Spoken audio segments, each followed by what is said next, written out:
Now, I have all the faith in the world that President Trump and his team are going to be able to hopefully get as close as one can get to a peace deal.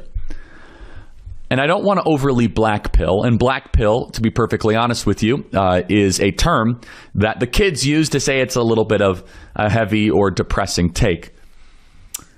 But I don't get the sense that Russia is running to the table. Russia is winning this war because of how terribly Joe Biden managed this whole calamity. We're in a position right now where Russia is holding the cards and Ukraine is not. And Vladimir Putin knows that.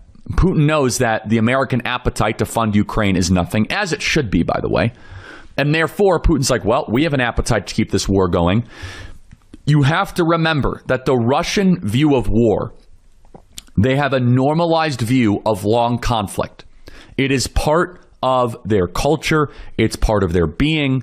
A war of attrition is a Russian mode of existence. You raise young men and you send them to the military and they're part of the meat grinder and you do it all over again. It's brutal. It's somewhat medieval. It's impressively patient. And we in the West view every human being made in the image of God.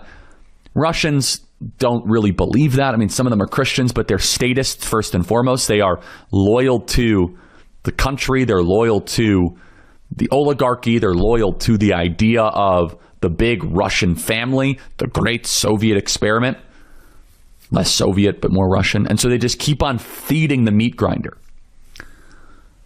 It's not a strategy based on instant gratification. And so I'm starting to see some things in the press reports that are a little concerning that this thing might end up going on. By the way, you got that longer than we like. Then we got that lunatic Zelensky that doesn't want peace at all.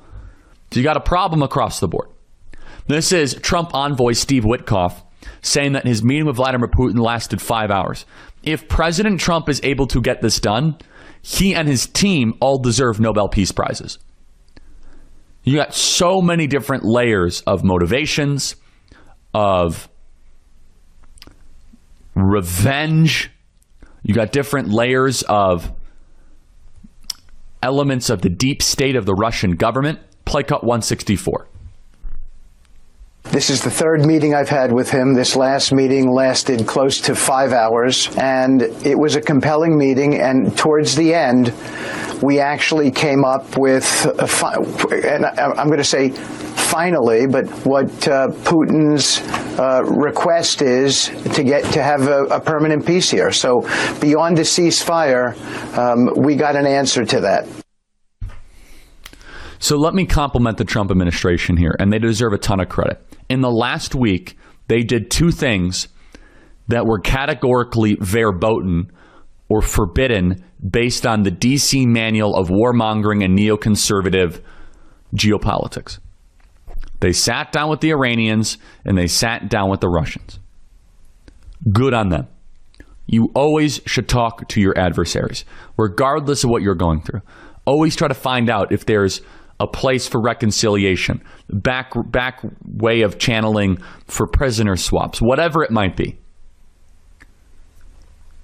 We finally got Putin's demands for permanent peace. Now, if I were to conjecture or speculate what they are, again, I have no inside information at all. This is just guessing based on public reports and knowing a little bit about this conflict. Vladimir Putin is going to probably want almost all the land of eastern Ukraine, buttressing up to probably near to Kiev. Putin is likely going to want a guarantee that Ukraine will never be part of NATO. He's going to want Crimea to be officially recognized as part of Russia, and probably many other contentions and demands.